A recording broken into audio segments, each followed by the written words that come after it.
ভাৰতীয় মহাকাশ গৱেষণা সংস্থা অৰ্থাৎ ইণ্ডিয়ান স্পেচ ৰিচাৰ্চ অৰ্গেনাইজেশ্যনত ওলাইছে চাকৰি মুঠ খালী পদৰ সংখ্যা 159টা ইছৰোত নাৰ্ছ লঘু যান বাহন চালক আৰু ৰান্ধনীকে ধৰি বিভিন্ন পদত প্ৰাৰ্থী নিযুক্তি দিয়া হ'ব নাৰ্ছ পদৰ বাবে প্ৰাৰ্থী নাৰ্ছিঙত ডিপ্ল'মাধাৰী হোৱাটো বাঞ্ছনীয় বয়স 18 বছৰৰ পৰা 35 বছৰ দৰমহা 69,595 টেকনিচিয়ান আৰু ড্ৰাফ্টছমেন পদৰ বাবে প্ৰাৰ্থী দশম শ্ৰেণী উত্তীৰ্ণ হ'ব লাগিব তদুপৰি ITIৰ ফিটাৰ অথবা সমপৰ্যায়ৰ ডিগ্ৰী থাকিব লাগিব দৰমহা 33,635 বয়স 18 বছৰৰ পৰা 35 বছৰ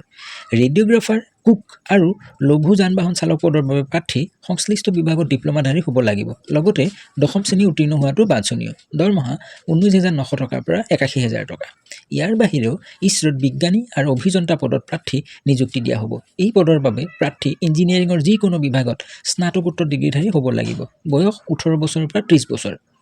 তেওঁলোকৰ মাহিলী দৰমহা 56,100 টকাৰ পৰা 1,77,500 টকা টেকনিকেল এছিষ্টেণ্ট পদৰ বাবে প্ৰাৰ্থী টেকনিকেল শাখাৰ যিকোনো বিষয়ত ডিপ্ল'মা সম্পূৰ্ণ কৰা হ'ব লাগিব চাইণ্টিফিক এছিষ্টেণ্ট পদৰ বাবে প্ৰাৰ্থী বিজ্ঞান শাখাৰ যিকোনো বিষয়ত স্নাতক ডিগ্ৰীধাৰী হোৱাটো বাঞ্ছনীয় দৰমহা 44,900 পৰা 1,42,400 বয়স 18 বছৰৰ পৰা 35 বছৰ আবেদনৰ শেষ দিন 14 নৱেম্বৰ